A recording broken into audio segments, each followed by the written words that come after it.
성가대의 귀한 찬양에 진심으로 감사드립니다. 여러분 지난 한 주간도 평안하셨습니까? 네. 이 추운 날씨 가운데도 하나님께 예배하고자 이렇게 달려 나오신 여러분들, 하나님께서 이 예배를 통하여서 영뿐만이 아니라 여러분들의 몸 가운데도 새롭게 하시고 또 치유하시는 귀한 은혜를 허락하시길 간절히 축원합니다. 성가대가 찬양했듯이 우리가 하나님께서 우리를 늘 돌보아 주실 것을 확실히 알고 고백할 때 하나님께서는 우리의 믿음에 또한 응답하여 주실 것입니다. 오늘의 말씀의 제목은 믿음과 구원입니다. 어떤 분들은 이걸 보시며 제목이 좀 그렇네, 그렇죠? 너무 광범위하고 또 어떻게 보면 너무 일반적인 제목이란 생각이 들 수 있습니다. 이를테면 하나님과 천국 이런 것과 같이 도저히 감을 잡을 수 없는 제목같이 보이기 때문입니다. 그럼에도 불구하고 오늘의 말씀의 제목을 이렇게 잡게 된 것은, 오늘의 본문의 이야기는 우리로 하여금 믿음과 구원에 대해서 다시 새롭게 생각해 볼 수 있는 그런 단서를 주고 있다고 보았기 때문입니다. 무엇인가 새로운 믿음과 새로운 구원을 말하는 것은 아니지만 믿음과 구원에 대한 우리의 생각을 다시 환기시켜 주고 있다는 말씀입니다. 이런 생각을 갖게 된 것은 바로 예수님의 말씀 때문입니다. 오늘 본문 19절에서 예수님께서는 그 나병을 치유받고 예수님께 돌아와 감사를 드리는 사마리아인에게 내 믿음이 너를 구원하였다 라고 말씀하십니다. 사실 예수님께서 내 믿음이 너를 구원하였다고 하고 말씀하신 것은 여기만 나오는 것은 아닙니다. 누가복음 8장에서 12해 동안 혈루증을 앓던 여인에게도 따라가라, 내 믿음이 너를 구원하였다 라고 말씀하셨고, 또한 마가복음 10장에서도 여리고의 소경 바디메오에게도 가라, 내 믿음이 너를 구원하였느니라 라고 예수님은 말씀하시는 것입니다. 그런데 오늘 본문에서의 그 말씀은 상황이 좀 다르다고 할 수 있습니다. 다른 경우에는 너의 믿음이 너를 구원하였다라는 뜻이 내 믿음으로 내 병이 나았다라는 의미로 우리는 이해할 수 있습니다. 하지만 오늘 말씀에서는 이미 그 나병 환자의 병은 나은 상태였습니다. 자기의 병이 나은 걸 알고 예수님께 감사하러 다시 돌아온 것입니다. 그뿐 아니라 그 사람만이 아닌 그와 함께 있던 다른 9명의 병도 다 이미 고침을 받았던 것입니다. 하지만 예수님께서는 예수님께 돌아와 감사를 드렸던 그 사마리아인 그 한 명에게만 이 말씀을 하고 계시는 것입니다. 그렇다면 예수님께서 그에게서 보신 그 믿음과 또 그에게 허락하신 그 구원은 무엇을 의미한다고 볼 수 있습니까? 예수님께서는 그의 어떤 것을 믿음으로 보셨고 또 그가 이를 통해서 누리게 된 구원은 어떤 것을 말합니까? 우리는 오늘 본문을 통해 믿음과 구원에 대한 하나님의 말씀을 함께 나누고 우리의 믿음과 우리의 구원에 대해 다시 생각해 볼 수 있는 시간을 갖고자 합니다. 첫 번째로 오늘 말씀은 하나님께서 우리를 구원하신 그 목적에 대해서 다시 생각해 보게 해줍니다. 하나님께서 우리를 구원하신 목적이 무엇입니까? 네, 우리는 하나님께서 우리를 구원하신 이유에 대해서는 아마 더 쉽게 대답할 수 있을 것입니다. 즉 하나님께서 우리를 구원하신 이유는 우리를 사랑하시기 때문이라는 것입니다. 성경이 증거하는 바도 하나님이 세상을 이처럼 사랑하사 독생자를 주셨으니 이는 누구든지 그를 믿는 자마다 멸망치 않고 영생을 얻게 하시려는 것이라고 하며, 우리를 구원하신 것이 하나님의 사랑으로부터 나온 것임을 우리는 알고 또 믿는 것입니다. 하지만 하나님께서 우리를 구원하신 목적은 그것과는 좀 다르다고 할 수 있습니다. 구원의 목적이라고 함은 하나님께서 우리를 구원하심을 통해 뜻하신 것이 무엇인가에 대한 이야기입니다. 그러면 구원의 목적은 무엇입니까? 이와 관련하여 에베소서 1장 5절과 6절의 말씀을 제가 읽어보겠습니다. 그 기쁘신 뜻대로 우리를 예정하사 예수 그리스도로 말미암아 자기의 아들들이 되게 하셨으니 이는 그가 사랑하시는 자 안에서 우리에게 거저 주시는 바 그의 은혜의 영광을 찬송하게 하려는 것이라. 바울은 여기서 하나님께서 우리를 구원하시고 자녀 삼으신 그 목적이 바로 하나님이 우리에게 주신 그 은혜와 그 영광을 찬송하게 하려 하심이라고 말합니다. 바울은 이를 거듭 강조하고 있는데 12절에서도 이렇게 말합니다. 이는 우리가 그리스도 안에서 전부터 바라던 그의 영광의 찬송이 되게 하려 하심이라. 다시 14절에서도 말합니다. 이는 우리 기업의 보증이 되사 그 얻으신 것을 속량하시고 그의 영광을 찬송하게 하려 하심이라. 이처럼 하나님께서 우리를 구원하시고 자녀 삼으신 이유가 하나님께서 우리를 사랑하신 것이라고 한다면 하나님께서 우리를 구원하신 목적은 바로 그 은혜와 영광을 찬송하게 하려는 것이라는 말씀입니다. 이는 우리가 구약의 말씀을 통해서도 확인할 수 있습니다.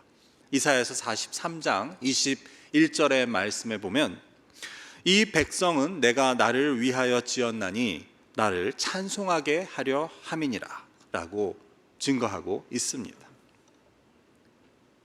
이러한 내용은 우리가 소요리 문답의 그 가장 첫 번째 질문을 통해서도 이미 알고 있지 않습니까? 즉 사람의 제일 되는 목적은 바로 하나님을 영화롭게 하고 하나님으로 말미암아 영원토록 즐거워하는 것이라는 사실입니다. 여기서 하나님을 영화롭게 한다는 것은 바로 하나님께 영광을 돌린다는 말입니다. 이 역시 우리가 하나님의 은혜와 영광을 찬송하신 것이 바로 하나님께서 우리를 지으시고 우리를 구원하신 제일 되는 목적임을 보여주는 것입니다.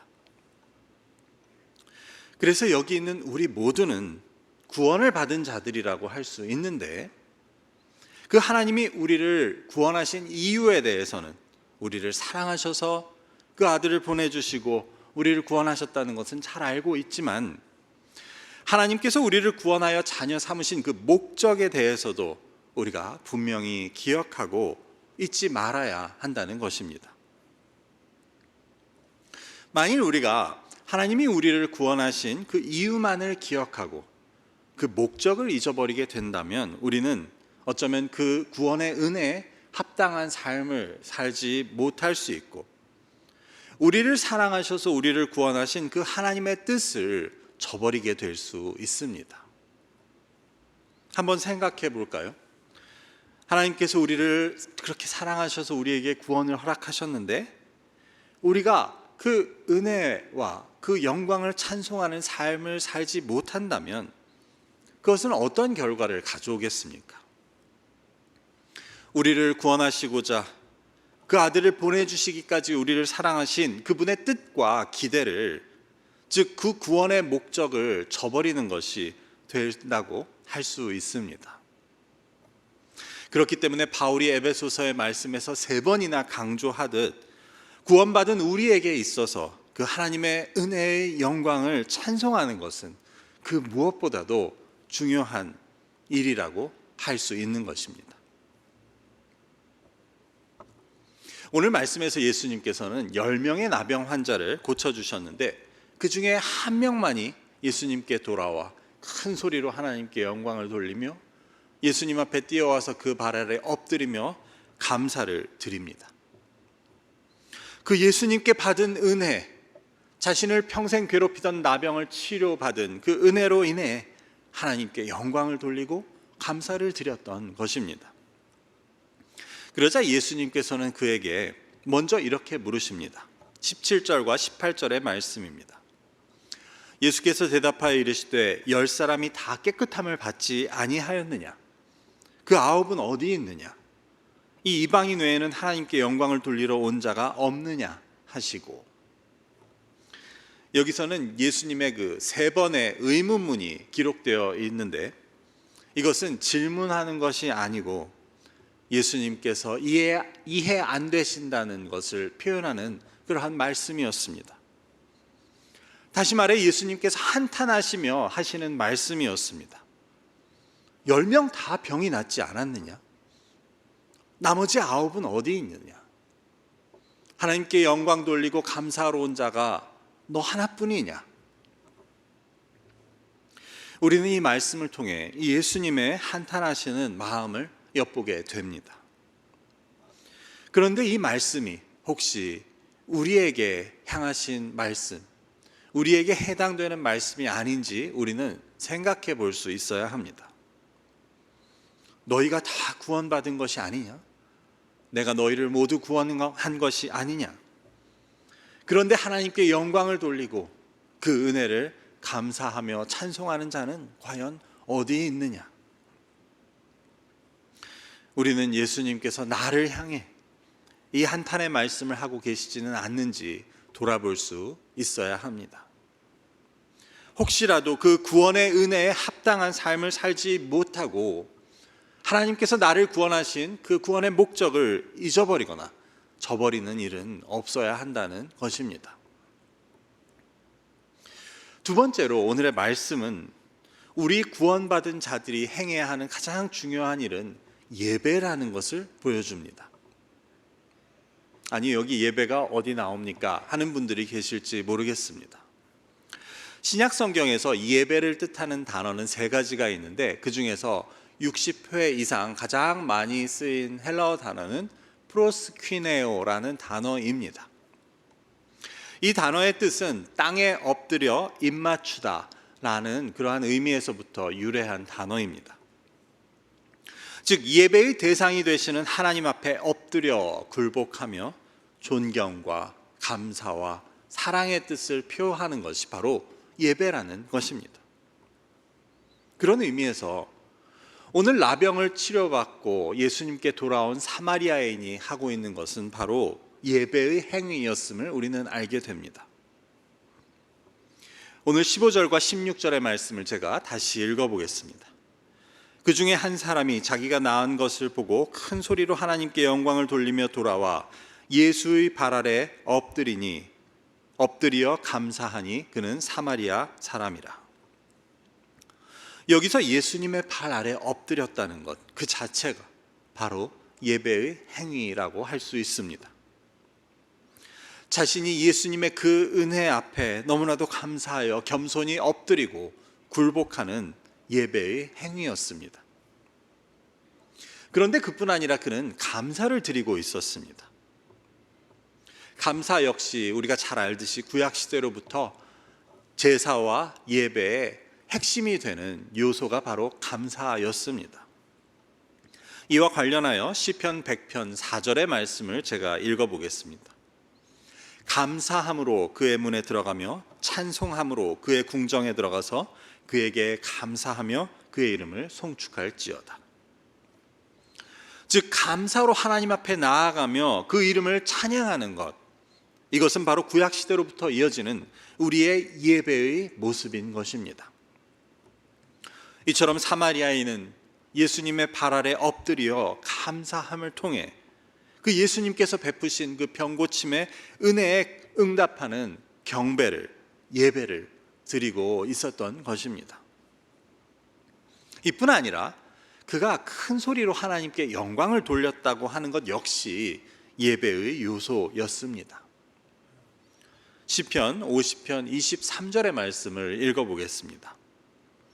감사로 제사를 드리는 자가 나를 영화롭게 하나니 그의 행위를 옳게 하는 자에게 내가 하나님의 구원을 보이리라. 여기서 감사로 예배하는 자가 하나님을 영화롭게 한다고 하는데, 여기서 영화롭게 한다는 것은 영광을 돌린다는 것과 같은 단어를 번역한 똑같은 말입니다. 이를 통해 우리는 다시 한번 이 사마리아인의 행위, 즉 예수님의 발 아래 엎드리고 예수님께 감사하고 하나님께 큰 소리로 영광을 돌렸던 그의 행위는 바로 다름 아닌 예배의 가장 중요한 요소들을 포함한 예배의 행위였음을 알게 되는 것입니다. 결국 우리가 첫 번째 나누었던 교훈과 연결시켜 생각해 볼 때 하나님께서 우리를 구원하신 목적, 즉 그 구원의 은혜와 영광을 찬송하게 하려고 하시는 것이라는 것은 결국 우리의 예배를 받으시고자 함임을 우리는 깨닫게 됩니다. 물론 우리가 하나님의 은혜에 감사하고 그 영광을 찬송하는 것은 예배만을 통해서 가능한 것은 아니라고 할 수 있습니다. 즉 다른 방법을 통해서도 우리가 그 은혜에 감사하고 또 그 영광을 찬송할 수 있는 것입니다. 하지만 예배는 그 하나님의 은혜에 감사하고 그 영광을 찬송하는 가장 중요하고 또 주된 행위입니다. 다시 말해 예배를 빼놓고 우리가 다른 방법으로 하나님께 은혜에 감사하고 그 영광을 찬송한다고 할 수 없는 것입니다. 그렇기 때문에 성경은 하나님께서는 우리의 예배를 기뻐하시고 하나님께서는 우리의 예배 가운데 임하시고 하나님께서는 우리의 예배를 통해 우리에게 은혜와 그 귀한 복들을 허락하신다고 증거하고 있는 것입니다. 우리가 교회의 역할이나 그리스도인의 의무를 이야기할 때에도 예배는 다른 것들과는 비교할 수 없이 중요하고 늘 첫 번째에 와야 한다는 것을 우리는 알게 됩니다. 봉사와 구제와 선교와 친교, 이 모두 중요하지만 그 어떤 것도 예배보다 중요한 것은 없으며 예배만큼 중요한 것도 없다고 우리는 말할 수 있습니다. 다시 말해 우리가 아무리 봉사와 구제와 선교에 힘쓴다고 하더라도 우리가 예배에 충실하지 못하다면 우리는 하나님의 그 구원의 뜻과 목적에 합당하게 살고 있다고 말하기 힘든 것입니다. 우리가 이 말을 오해하지 말아야 할 것은 그러면 예배만 드리면 다른 것은 좀 소홀해도 된다고 그렇게 묻는다면 그것은 분명 아닐 것입니다. 왜냐하면 참된 예배자, 즉 영과 진리로 그 하나님의 은혜의 진심으로 감사하고 그 영광을 찬송하는 자라고 한다면 그가 봉사나 구제나 선교를 게을리할 이유가 그럴 턱이 없기 때문입니다. 그렇게 보니 질문도 좀 주의해서 해야 할 것 같습니다. 예배만 드리면 그럼 다른 것은 소홀히 해도 괜찮냐고 하는 질문을 했다가는 좀 난처한 입장이 될 수도 있겠습니다. 제가 그렇게 질문을 하다 보니 그렇네요. 이처럼 우리는 하나님의 구원의 은혜를 입은 자들, 즉 하나님께서 자녀 삼으신 자들에게 있어서 가장 중요하고 우선이 되어야 하는 것은 예배라는 것을 다시 한번 확인하게 됩니다. 그것도 진정한 감사의 마음으로 그 예수님의 발 아래 엎드려 하나님께 감사하고 영광을 돌리고 찬송하는 그 예배의 자리를 우리는 그 어떤 것보다도 귀하고 중요하게 여길 수 있어야 합니다. 우리가 혹 예배를 교인의 의무라고 말하는 것 자체가 참으로 안타까운 일이 아닐 수 없습니다. 어떻게 예배가 의무가 될 수 있습니까? 어떻게 하나님께 감사하고 그분을 영화롭게 하고 그분을 찬송하는 것이 우리의 의무가 될 수 있습니까? 우리가 조금이라도 의무로 아니면 숙제를 하듯 드리는 예배는 결코 하나님을 영화롭게 할 수 없음을 우리는 기억해야 합니다. 그래서 하나님께서 받으시지 않는 예배가 되면 그것은 아무 소용도 없습니다.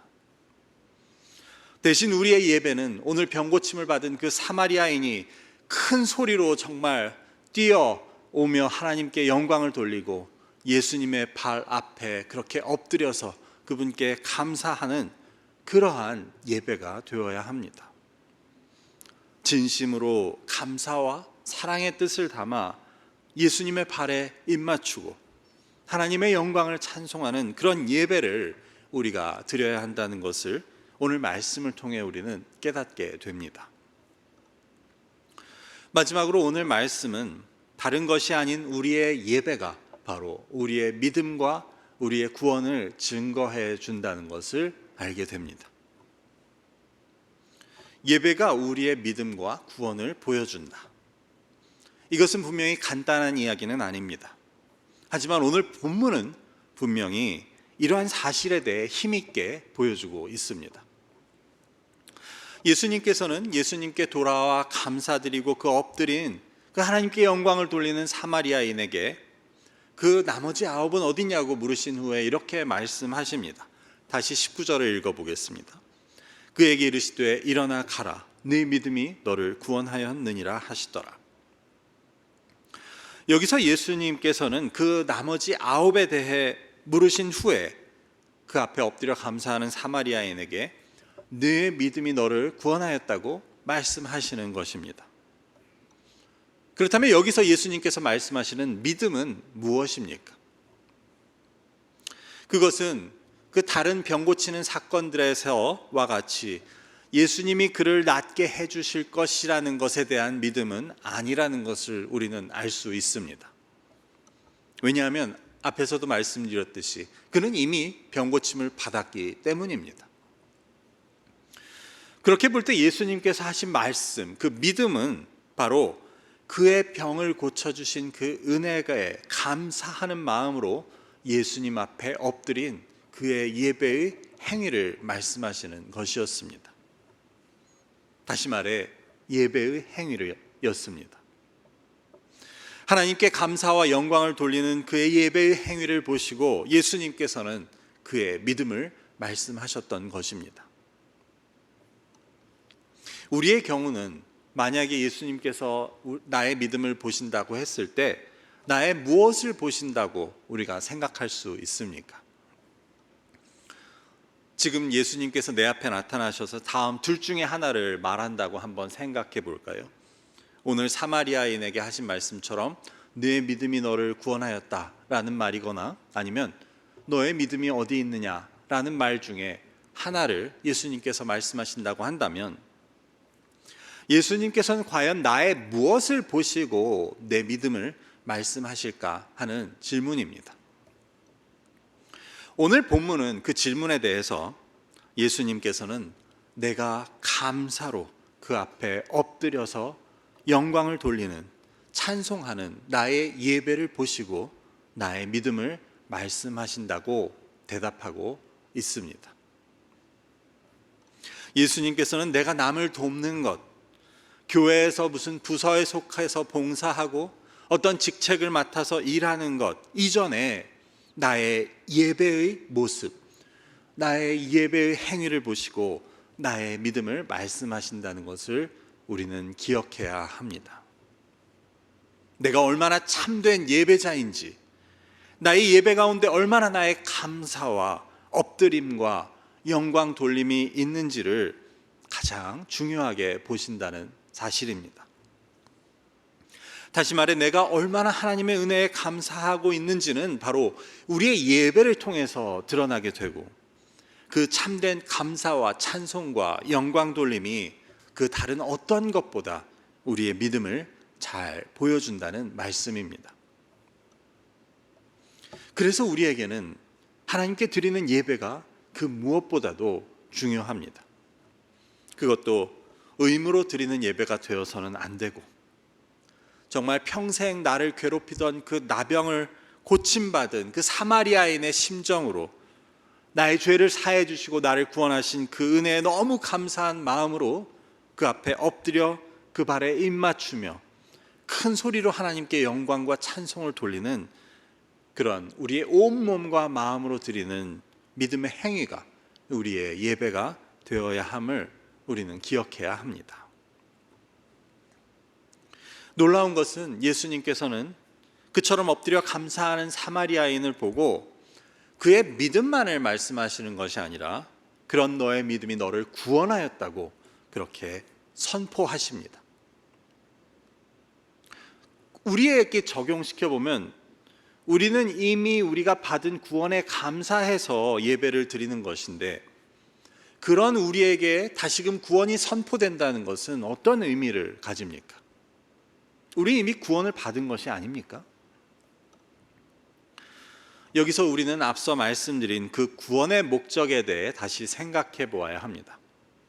하나님께서 우리를 구원하신 목적은 우리로 하여금 그 구원의 은혜와 영광을 찬송하게 하려 하심이라고 했을 때, 하나님께서 그 목적을 위해 우리를 구원하셨음에도 불구하고 우리에게 그 감사와 찬송의 예배가 없다면 과연 우리에게는 그 구원이 무슨 의미인지, 무슨 소용인지를 생각해 보아야 한다는 것입니다. 즉, 우리가 모두 구원의 확신이 있다고 하더라도 만일 내가 참된 예배자가 되고 있지 못하다면 그 구원은, 아니 그 내가 가지는 확신은 아무것도 아니라고 할 수 있습니다.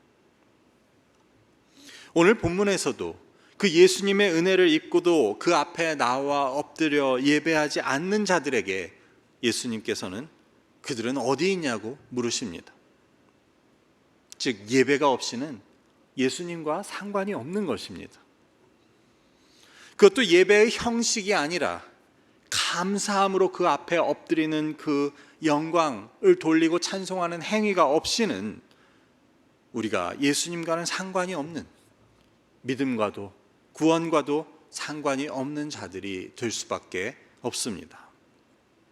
그리고 예수님께서는 그들은 어디 있냐고 물으십니다. 이처럼 예배는 하나님의 은혜에 대한 우리의 믿음의 응답의 행위입니다. 예배를 통해서 우리는 그 하나님의 은혜와 부르심에 우리의 믿음으로 응답하는 것입니다. 그렇기 때문에 만일 예배가 없다면, 우리가 참된 예배자가 되지 못하고 그 은혜에 대한 우리의 믿음의 응답이 없다면 그 구원의 은혜는 우리와 상관이 없다고 말할 수 있는 것입니다. 그래서 우리는 매번 이 예배를 통해 나의 믿음을 새롭게 하고, 또 예배를 통해 선포되는 하나님의 말씀을 통해 나의 믿음을 돌아보아 바로 세우게 되는 것입니다. 이처럼 예배는 하나님의 은혜의 자리이고 우리 믿음의 응답의 자리이고 우리가 하나님과 만나는 자리입니다. 그렇기 때문에 이 예배를 어떻게 드리느냐 하는 것이 바로 나의 믿음과 나의 구원까지도 좌우한다고 말할 수 있습니다. 그리고 하나님께서는 우리가 어떤 마음과 어떤 모습으로 하나님을 예배하러 나아오는지를 보십니다. 그 은혜와 사랑에 감격한 나머지 예수님께 달려나와 그 앞에 엎드리는 우리의 예배는 하나님을 영화롭게 할 수 있지만, 그것이 없는 우리의 예배는 하나님과 상관없는 우리의 의식에 머물게 된다는 것을 우리는 기억해야 할 것입니다. 말씀을 맺고자 합니다. 오늘 본문을 보면 은혜를 입은 10명 중 단 한 명만이 예수님께 감사와 영광을 돌리러 나아옵니다. 이것은 우리 믿는 자들의 모습과 관련하여 참 두려운 일이 아닐 수 없습니다.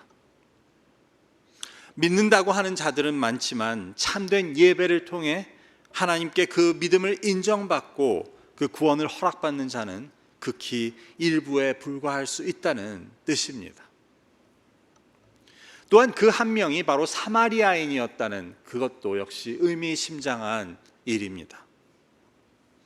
하나님을 아는 것에 있어서 남들보다 우월하다고 스스로를 여기던 유대인들은 단 한 명도 참된 예배자로 나아오지 못했지만, 도리어 이방인이라고 낮춰보고 제외시켰던 그 사마리아인이 참된 예배를 통해 예수님으로부터 그 믿음과 구원을 인정받을 수 있었던 것입니다. 우리의 경우도 우리의 다른 그 어떤 것이 우리의 믿음을 보여주고 우리의 구원을 보장해 준다고 생각해서는 안 될 것입니다. 오직 우리의 영과 진리로 드리는 이 참된 예배가 가장 중요하다는 것을 우리는 오늘 말씀을 통해 다시금 기억할 수 있어야 합니다.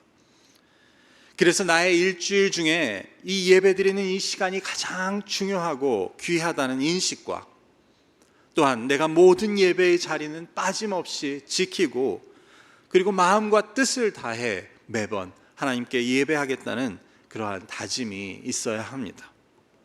이를 통해 감사로 하나님께 예배하고 늘 하나님의 영광을 찬송할 수 있는 저와 여러분의 삶이 되시기를 주님의 이름으로 간절히 축원합니다. 기도하겠습니다.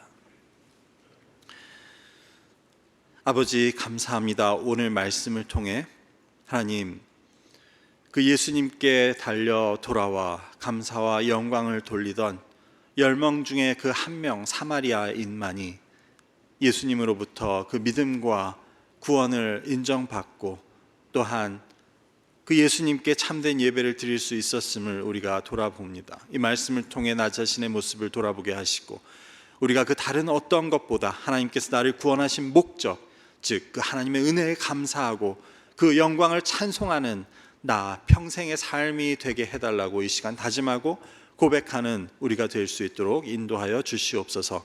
감사하며 예수 그리스도의 이름으로 기도드립니다. 아멘.